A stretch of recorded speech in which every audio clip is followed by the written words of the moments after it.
O Grupo Socialista e o Nacionalista presentaron hoxe unha solicitude por rexistro para convocar un pleno extraordinario no que o alcalde dé a explicación sobre a actual situación económica do Concello de Ourense. Se tiveramos que usar un símil en medicina, diríamos que estamos nunha situación de respiración asistida.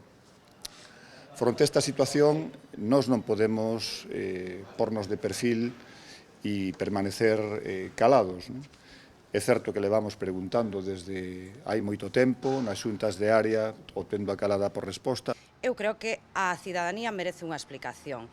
E creemos que un instrumento para ter esa explicación e para saber a situación real do Concello, porque cos grupos políticos se actúa con obstrucionismo e con oscurantismo en todo momento, é a través da petición dun pleno extraordinario onde se poña sobre a mesa canto adebedamos, canto nos costan o 90% das concesións que están en precario deste Concello e canto lle ten que saír do peto aos cidadáns. Os grupos falan da incapacidade de Gonzalo Pérez Jácome para xestionar a aprobación dos orzamentos.